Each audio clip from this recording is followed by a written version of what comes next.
Radio Kédou, le journal avec Sotelma Malitaire.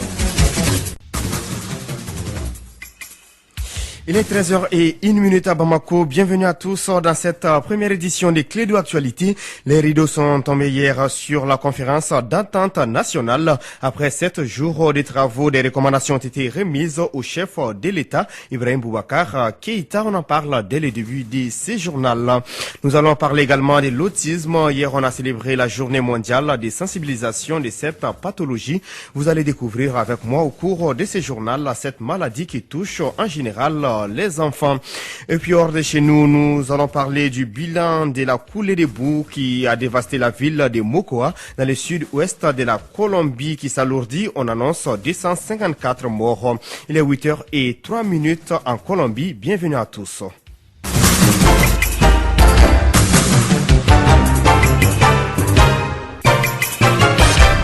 Je vous le disais tantôt, fin hier des travaux de la conférence d'entente nationale après 7 jours de débat. À la fin des travaux, un rapport a été remis au président Ibrahim Boubacar Keïta qui a décidé de mettre en place un comité d'experts pour trancher définitivement la question de l'Azawad et examiner la situation de conflit au centre du pays. Kassim Traoré. Ça a été une semaine de débats, d'échanges autour de l'unité nationale, la réconciliation et la paix. Hésitante au début des travaux, l'opposition malienne a fini par rejoindre le train de l'entente nationale avec ses propositions. Soumaïla Cissé, chef de file de l'opposition malienne. L'opposition politique réaffirme que la seule solution pacifique, viable et inclusive de résolution de la crise multiforme que connaît notre pays passe par la tenue d'une concertation nationale inclusive, regroupant l'ensemble des forces vives de la nation autour des problèmes institutionnels, de défense, de sécurité, de gouvernance et de développement. La conférence d'entente nationale a évoqué aussi la question de l'Azawad. Noum Sangaré, rapporteur général de la conférence. Alors, ce qui est ressorti des débats, c'est que, le terme de l'Azawad ne renvoie plus à un projet politique. Deuxième chose, c'est que l'appellation Azawad, au plan administratif, ne peut englober toutes les régions dites du Nord. Par contre, la conférence a reconnu que l'appellation Azawad recouvre une réalité socio-culturelle, mémorielle et symbolique partagée par certaines populations du nord du Mali. Lors de la plénière d'adoption de ce rapport final, qui est aussi la synthèse des travaux, la SEMA n'a pas caché sa colère. Je relève dans ce rapport qu'il n'a pas été fidèle. Je suis en train de vous dire qu'aujourd'hui, si on veut la paix, il faut admettre la réalité. La réalité, c'est que tant que l'Azawad n'a pas un statut juridique et politique, il n'y aura pas de paix.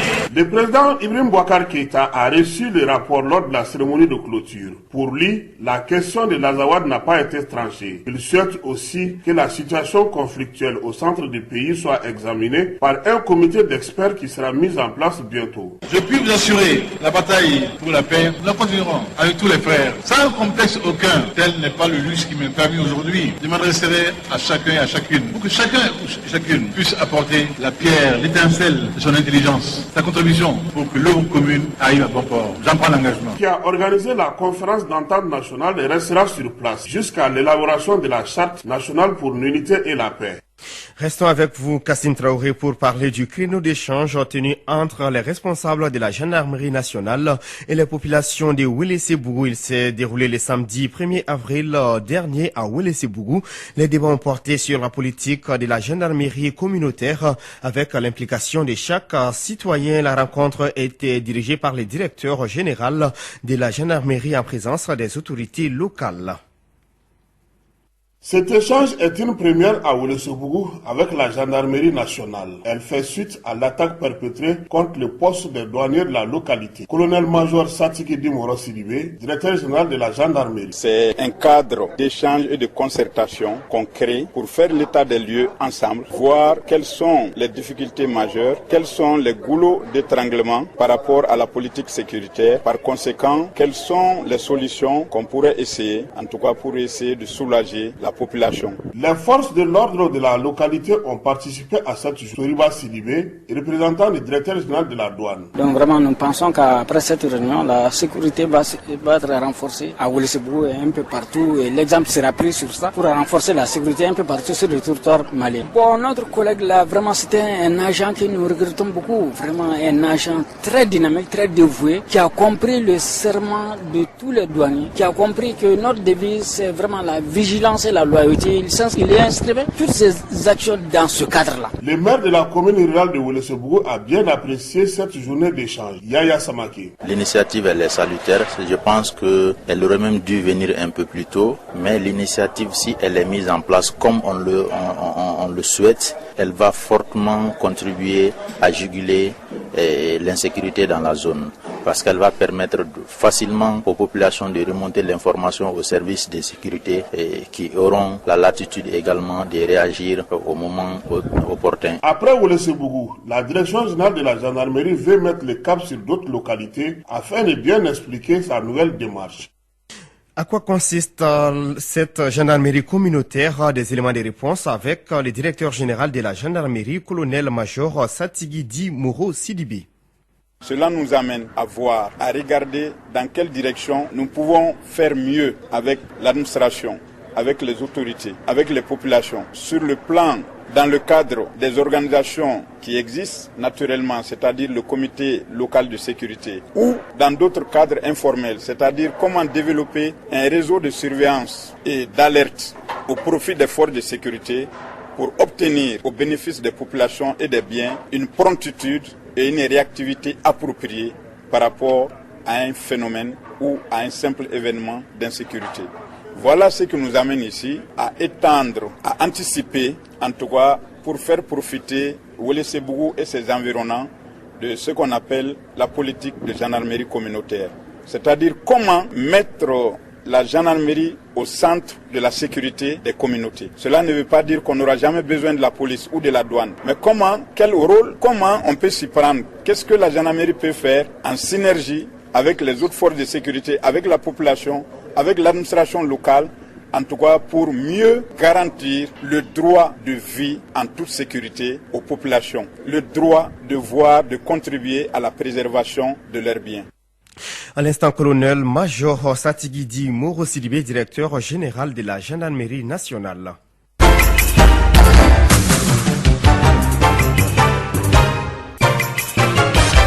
Nous sommes en période de forte chaleur. Il fait exactement 39 degrés à Bamako, nous dit Mali Météo. À l'instant même, et pendant ces temps, les populations sont confrontées à des coupures intempestives d'électricité. Une situation qui cause des peines aux populations. Nous avons fait un tour en ville pour recueillir des impressions de quelques habitants par rapport à ces phénomènes de délestage. Il s'exprime au micro de Aminata Agali Yatara. Le délestage, vraiment, la nuit, ça gêne. Surtout, nous avons des malades qui ont comme quoi la tension et trucs là. Donc, s'il n'y a pas d'électricité, vraiment, ça gêne la population, vraiment. Vraiment, il va falloir que les autorités trouvent une solution rapide. Vraiment. En fait, le délestage nous met un peu en insécurité parce que c'est la lumière qui garantit la sécurité. Ça, c'est la première. Et la deuxième chose, l'effet qui s'ajoute fait à nos appareils, parce que très souvent les délestages amènent, très souvent il y a des appareils qui sont grillés après les délestages, quoi. Donc ça nous cause ces désagréments là. C'est pire encore parce que c'est la période de canicule. On ne supporte pas la chaleur. Et le courant également n'appartient pas aux Maliens, c'est pour les étrangers. Donc c'est Mali SA. Le Mali a son pourcentage, les partenaires ont leur pourcentage, donc qui ne paye pas le courant n'a pas droit également au courant. Plus d'électricité a un grand effet pendant la nuit. Même, je prends l'exemple sur moi-même. Même l'autre soir, je suis resté veillé jusqu'à 0h passé dans mon quartier parce que j'avais un devoir à faire. J'ai pas pu faire ça à cause de l'électricité. La coupure d'électricité en ce moment provoque un grand impact en ce moment sur les citoyens. Par exemple, pour moi, pendant les périodes de chaleur, j'arrive pas à respirer au fait. Une très grande force de chaleur m'empêche de respirer parce que je suis asthmatique. Franchement, les inconvénients, c'est que ça perturbe le sommeil et on n'arrive plus à dormir. Souvent, en pleine nuit, le courant se coupe et voilà, on ne dort plus. Et moi, par exemple, mes petites sœurs à la maison, elles ont du mal à apprendre leurs leçons. Imaginez, j'ai 3 petites sœurs qui sont en classe d'examen. Et franchement, si on veut vraiment que le développement scolaire ou des jeunes avance, il faut vraiment que le gouvernement revoie cette partie-là. Une seule structure, ça peut jouer sur le côté de la santé, comme et dans les hôpitaux, il y a des personnes qui sont vraiment malades, donc avec ces coupures-là, ça peut vraiment jouer sur leur état de santé. À l'instant, quelques impressions recueillies dans les rues de Bamako par Aminata Gali Yatara, direction la cité des rails, où les riverains de Kaïtches réclament le retour du train voyageur de la ligne. Une marche pacifique a été organisée pour l'occasion ce week-end dans la ville. On en sait plus avec Mbaye Tunkara. Il est le porte-parole du mouvement pour la relance du train voyageur. Ces propos sont recueillis par notre correspondant Boubacar Niane. Nous avons fait le déplacement. Et comme vous le savez, nous avons tenu la promesse.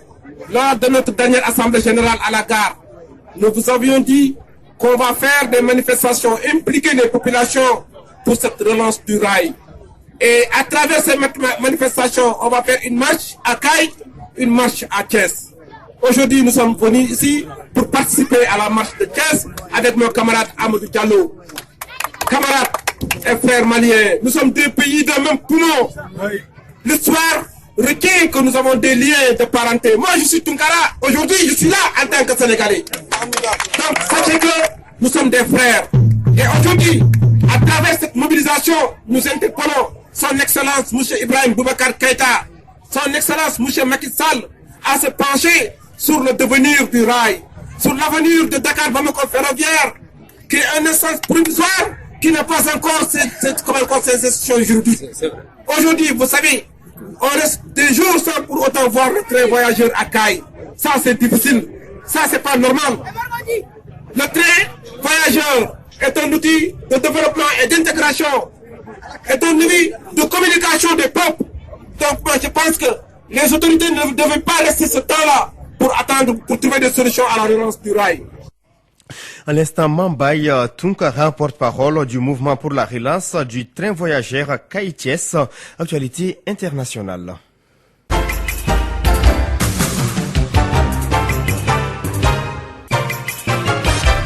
En Afrique du Sud, l'onde des chocs provoqués par les remaniements ministériels décidés par le président Jacob Zuma continue de se propager. Les prises de positions politiques et initiatives citoyennes se sont enchaînées tout le week-end et la présidente de l'Assemblée nationale, Baleka Mbet, assure qu'elle va se pencher rapidement sur la motion de censure présentée par l'opposition. Ce lundi 3 avril, un mouvement intitulé Black Monday sur les réseaux sociaux invite la population à s'habiller en noir en signe de protestation. Tunisie, des élections municipales sont annoncées pour le 17 décembre 2017. Ce sont les premières élections municipales de l'après-révolution. La date a été annoncée par Shafik Sarsar, président de l'instance électorale, et choisi après consultation entre le gouvernement et les partis et la société civile, a-t-il annoncé. Après 4 ans de relations tendues avec l'administration Obama, le président égyptien Abdel Fattah al-Sisi rencontre ce lundi à Washington son homologue américain Donald Trump. L'occasion de resserrer les liens entre les deux pays. L'administration Trump loue aujourd'hui avec force celui qui dirige l'Égypte, saluant les mesures courageuses dans les domaines économiques et dans la lutte contre le terrorisme. Nous venons de l'apprendre, une explosion a eu lieu ce lundi 3 avril 2017 dans la station Institut technologique à Saint-Pétersbourg en Russie. Cette explosion a fait au moins une dizaine de morts selon les médias russes.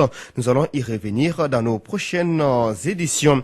Le roi Ahmad Ben Issa Al-Khalifa de Bahreïn a approuvé un amendement élargissant les compétences de la justice militaire aux civils. Seront concernés les individus accusés de terrorisme.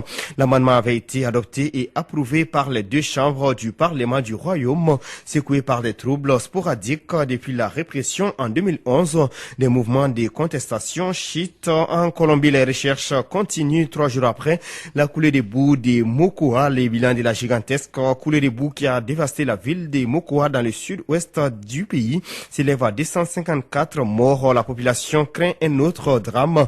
Malgré les démentis des autorités, la catastrophe a fait 203 blessés. beaucoup dans un état grave, a déclaré le président Santos. On compte aussi plus de 400 disparus selon José Luis Barreiro, directeur d'action contre la faim en Colombie. Il est 13h passé des 15 minutes dans notre studio.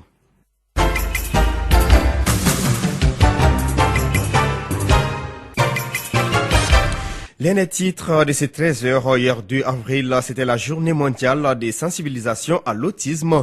Elle vise à mieux informer les grands publics sur les réalités de ces troubles du développement. Faisons après un tour dans les rues de Bamako pour voir si réellement les populations connaissent cette pathologie. C'est un micro-baladeur réalisé par Moussa Papa Aïdara. J'en ai entendu parler, mais je ne sais pas ce que c'est exactement. Mais s'il faudra te répondre ce que ça veut dire là tout de suite, je ne sais pas. L'autisme, il semble que c'est une pathologie beaucoup plus fréquente chez les enfants. Comment? L'autisme, non, aucune idée. Bon, l'autisme, c'est une maladie qui fait que les enfants qui attrapent généralement les enfants à bas âge, c'est une maladie qui est liée aux nerfs. C'est une maladie qui affecte les enfants et qui pose un problème sur un des membres de l'enfant. Ça peut être au niveau de la bouche, de la langue, des pieds, voilà. Et oui, effectivement, l'autisme est un trouble sévère et précoce du développement de l'enfant apparaissant avant l'âge de 3 ans. Il est caractérisé par un isolement, une perturbation des interactions sociales, des troubles du langage, de la communication non verbale et des activités stéréotypées avec restriction des intérêts. C'est ce que nous explique le professeur Baba Koumaré, médecin psychiatre, psychothérapeute au micro de Moussa Papa Aïdara. L'autisme est une pathologie neuropsychiatrique, puisque la base, effectivement, sur le plan neurologique, mais les manifestations sont psychiatriques. C'est essentiellement une pathologie de la communication. Et c'est une pathologie que l'on voit surtout chez les enfants. Donc c'est à partir d'un certain âge. Depuis le début du développement de l'enfant jusqu'à un certain âge, on doit pouvoir constater un certain nombre de signes qui nous mettent sur la piste du fait que cet enfant deviendra probablement autiste.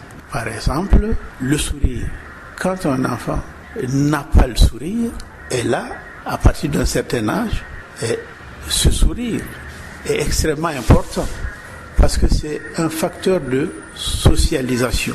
Et quand ces enfants, à un moment donné, le regard, c'est des enfants qui ne pourront jamais fixer. Le regard ne peut pas supporter le regard. Donc, vous êtes en face d'eux, vous avez l'impression qu'ils ne vous voient pas. Ils peuvent faire d'autres choses. Et ils tiennent à leur repère. On ne peut pas modifier ce qu'il y a autour d'eux. Ça doit être immuable. Dès qu'on y touche, c'est la colère, c'est une panique.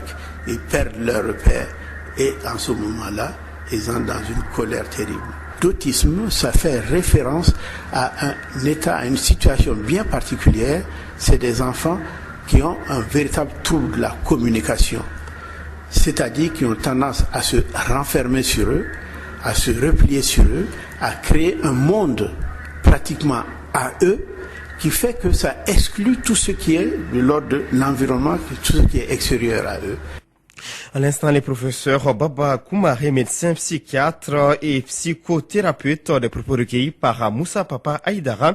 C'est sur ces mots de santé qui s'achève cette édition, la deuxième des clés de l'info. Merci à vous de l'avoir suivi. Présentation Arunaba avec la complicité technique des Fatoufal. Retrouvez tout de suite votre magazine des sports en langue nationale bamana et vous pourrez suivre les informations sur les www.info-mali.com.